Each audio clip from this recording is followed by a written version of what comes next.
भगवान विष्णु ने बताया तुलसी का रोजाना जल देने से कौन सा फल मिलता है। एक समय की बात है, माता लक्ष्मी ने भगवान विष्णु से पूछा, हे नाथ, आप तो तीनों लोकों की स्वामी हैं, आपकी तीनों लोकों में पूजा होती है, सभी आपकी कृपा पाने के लिए उत्सुक रहते हैं, फिर भी आप इस तुलसी के पौधे की पूजा क्यों करते हैं? इसे रोजाना जल क्यों चढ़ाते हैं? मैं इस तुलसी के पौधे को जल चढ़ाने का महत्व जानना चाहती हूँ। माता लक्ष्मी की बात सुनकर भगवान विष्णु ने कहा, हे देवी, तुलसी साक्षात लक्ष्मी का ही रूप है। तुलसी की रोजाना पूजा करने के कई फायदे हैं और तुलसी को जल चढ़ाने मात्र से ही मनुष्य के कई पाप नष्ट हो जाते हैं। तुलसी को जल देने का महत्व बताने से पहले मैं तुम्हें एक बहुत ही पवित्र कथा सुनाता हूँ। इस कथा के माध्यम से तुम्हें तुम्हारे इन प्रश्नों के उत्तर मिल जाएंगे। इसलिए देवी, आप इस कथा को बड़े ही ध्यान से सुनना। भगवान विष्णु ने कहा, हे देवी, जो भी मनुष्य सिर्फ इस कथा को ध्यान लगाकर पूरी सुन लेता है, उसे 100 वर्षों तक तुलसी को जल देने का फल प्राप्त होता है। माता लक्ष्मी ने कहा, स्वामी, मैं इस कथा को बड़े ही ध्यान से सुनूंगी। आप मुझे वह पवित्र कथा सुनाना प्रारंभ कीजिए। भगवान विष्णु ने कहा, हे देवी, बहुत समय पहले की बात है। किसी नगर में एक ब्राह्मण रहता था।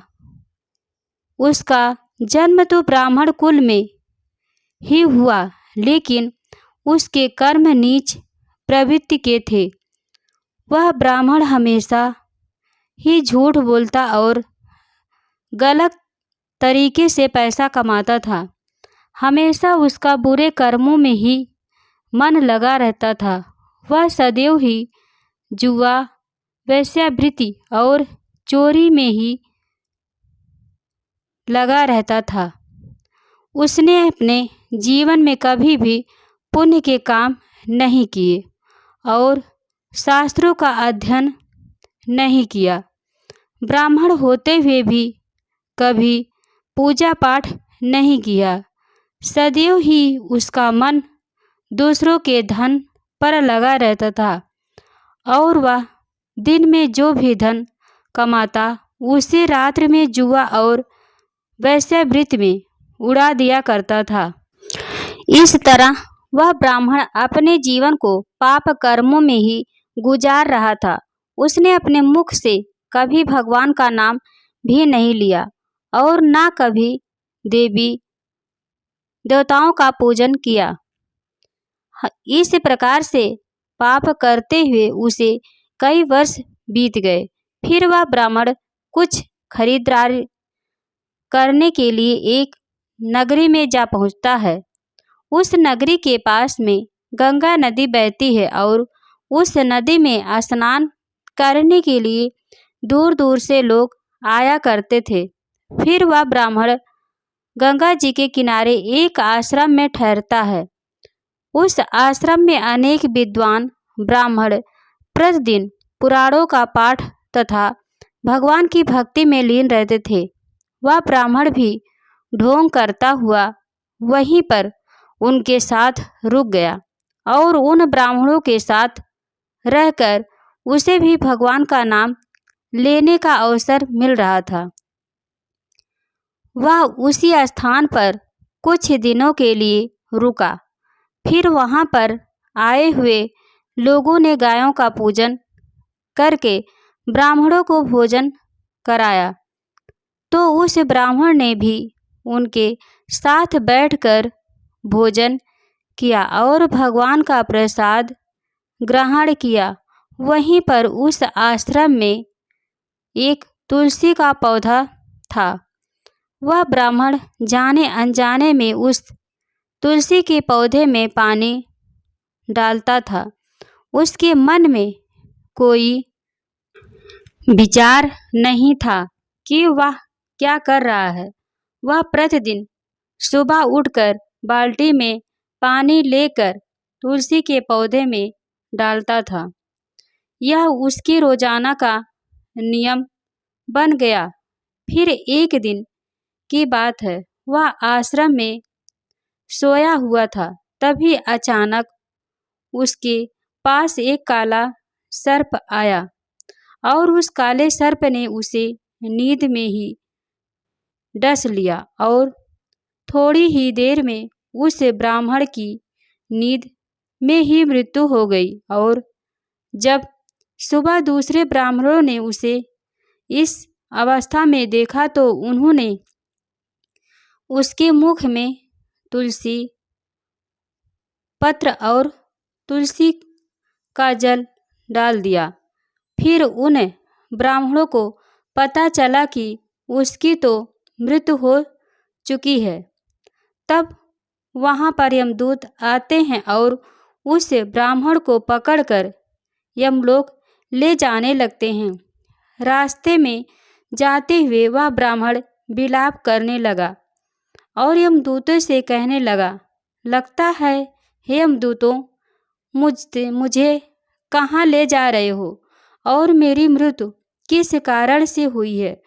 तब यमदूत कहने लगे, हे ब्राह्मण, तुमने जन्म से लेकर मृत्यु तक बहुत पाप कर्म किए हैं और तुम्हारे पापों के कारण ही तुझे एक काले सर्प ने काटा और जिसकी वजह से तुम्हारी मृत्यु हुई है। और अब हम तुम्हें यमपुरी लेकर जा रहे हैं और वहाँ पर यमराज तुम्हारे पाप कर्मों का लेखा जोखा देखेंगे और निश्चित ही तुम्हें घोर नरक में डालेंगे।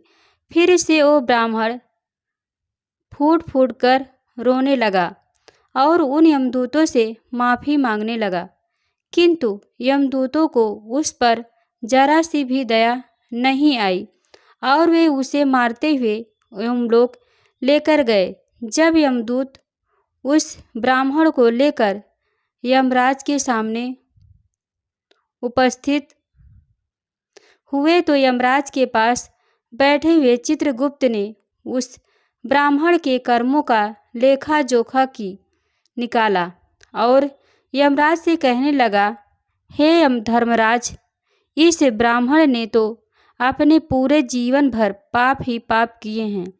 इसने अपने जीवन में कभी पुण्य का काम नहीं किया है। यह तो घोर पापी है। इसे तो हमेशा के लिए नरक में डाल दिया जाए। फिर यमराज कहते हैं, हे यमदूतों, जीवन भर पाप करने वाले इस ब्राह्मण को उठाकर ले जाओ और इसे नरक में डाल दो। यमराज का आदेश मिलते ही वे यमदूत उस ब्राह्मण को लेकर नरक की ओर चल दिए और ब्राह्मण को पीटते हुए चल दिए और ब्राह्मण को पीटते हुए नरक में ले गए और वहाँ ले जाकर उसे खौलते हुए तेल की कड़ाही में डाल दिया। परंतु जैसे ही उस ब्राह्मण को खौलते हुए तेल की कड़ाही में डाला तो वह तेल एकदम से ठंडा और शीतल हो गया। इस घटना को देखकर उस यमदूत को बड़ा ही आश्चर्य हुआ। ऐसा उसके साथ पहले कभी नहीं हुआ था।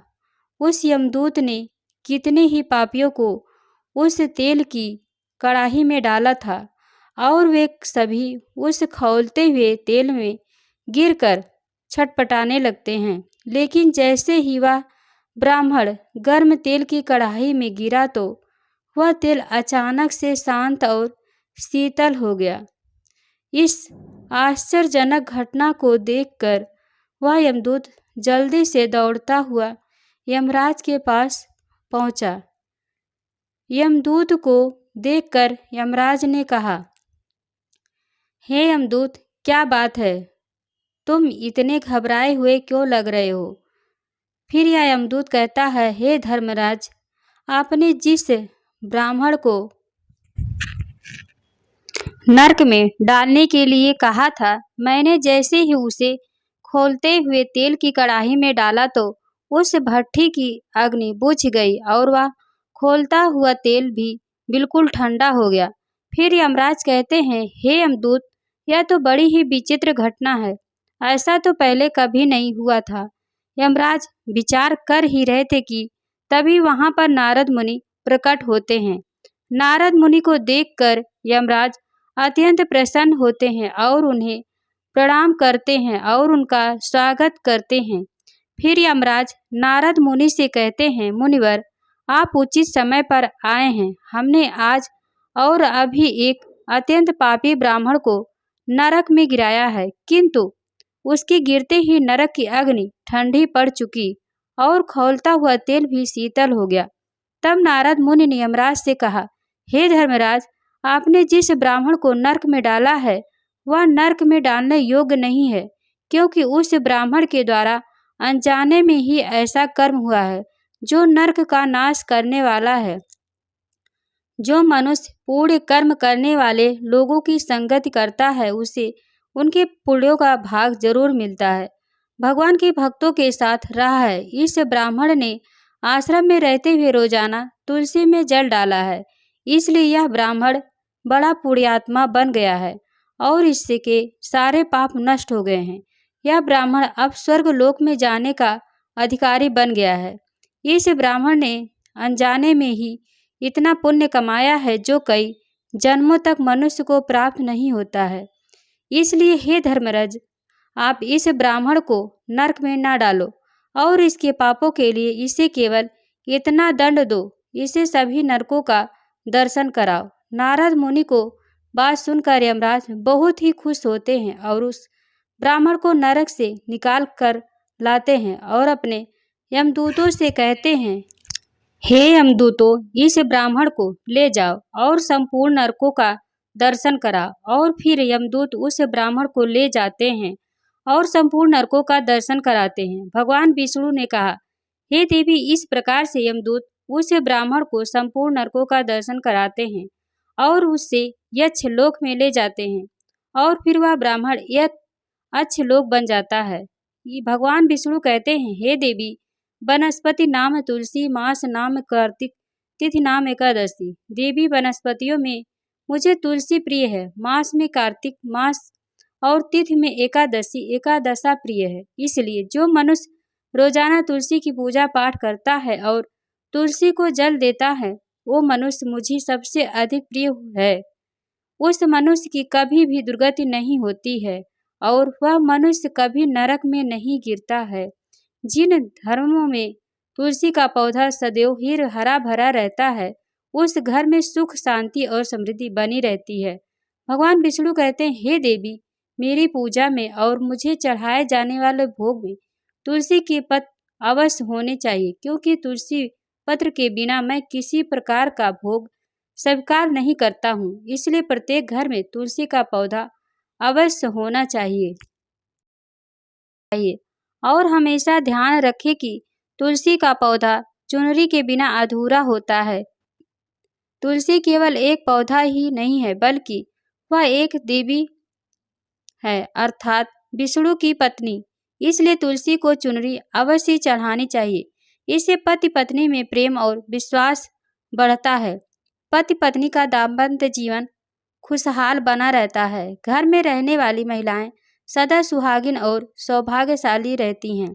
तुलसी का विवाह भी अवश्य कराना चाहिए। इससे मनुष्य के सभी दुखों का अंत होता है और सांसारिक जीवन सुखमय बीतता है। भगवान विष्णु कहते हैं, हे देवी, तुलसी के पौधे के पास अपने मुख से अपशब्द नहीं बोलने चाहिए। तुलसी के नजदीक भूल से भी जूते, चप्पल अथवा झाड़ू पोछा नहीं रखना चाहिए, इससे पाप लगता है। तुलसी के पौधे के पास जल से भरा हुआ बर्तन भी नहीं रखना चाहिए। तुलसी के पौधे के पास दीपक जलाने के बाद दीपक को वहां से हटा देना चाहिए, क्योंकि तुलसी के नीचे बुझा हुआ दीपक रखना अशुभ माना जाता है। जिस स्थान पर भी तुलसी का पौधा होता है, उस स्थान को हमेशा ही साफ स्वच्छ रखना चाहिए। इसलिए नियमित रूप से तुलसी के पौधे के पास साफ सफाई का ध्यान रखना चाहिए। तुलसी के पौधे में शिवलिंग और गणेश जी की प्रतिमा नहीं रखनी चाहिए। साथ ही तुलसी के गमले में अन्य किसी भी प्रकार का पौधा भी लगाना अशुभ होता है। तुलसी के पौधे के पास कपड़े भी नहीं सुखाने चाहिए, अन्यथा कपड़ों का गंदा पानी तुलसी के पौधे पर गिर सकता है। और हमेशा ध्यान रखना चाहिए कि तुलसी के पत्र को नाखून से नहीं तोड़ना चाहिए, इससे तुलसी का अपमान होता है। यदि तुलसी के पत्ते सूख कर गिर जाते हैं तो उन्हें कचरे में नहीं फेंकना चाहिए, क्योंकि वे पत्ते पैरों के नीचे आते हैं तो अच्छा नहीं होता है। उन पत्तों का आप तुलसी की मिट्टी में दबा दें और फिर रविवार के दिन तुलसी के पत्ते नहीं तोड़ने चाहिए और रविवार को तुलसी को जल भी नहीं चढ़ाना चाहिए। बाकी सभी दिन तुलसी को सुबह स्नान से निर्वित होकर जल देना चाहिए और शाम के समय एक दीपक जलाना चाहिए। भगवान विष्णु कहते हैं, हे देवी, अक्सर महिलाएं स्नान के बाद अपने बाल खुले रख कर ही तुलसी को जल देती हैं। ऐसा करना गलत होता है। महिलाओं को हमेशा ही अपने बाल बांध कर माथे पर सिंदूर लगाकर ही तुलसी में जल देना चाहिए, इससे तुलसी का आशीर्वाद प्राप्त होता है। घर में तुलसी का पौधा लगाते समय ध्यान रखें कि इसके लिए गंदी मिट्टी का उपयोग ना करें, साफ स्वच्छ मिट्टी का ही उपयोग करना चाहिए। इससे तुलसी माँ रूठ जाती हैं और सूखने लगती हैं।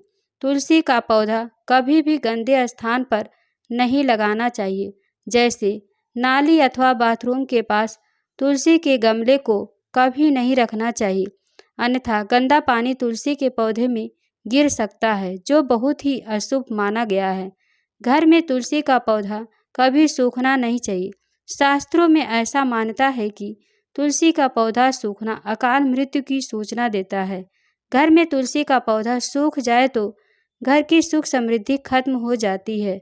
सूखी हुई तुलसी में माँ लक्ष्मी का वास नहीं होता है। भगवान विष्णु कहते हैं, शास्त्रों के अनुसार मासिक धर्म के दौरान महिलाओं को तुलसी के पौधे में पानी नहीं डालना चाहिए और तुलसी की स्पर्श करना भी वर्जित है।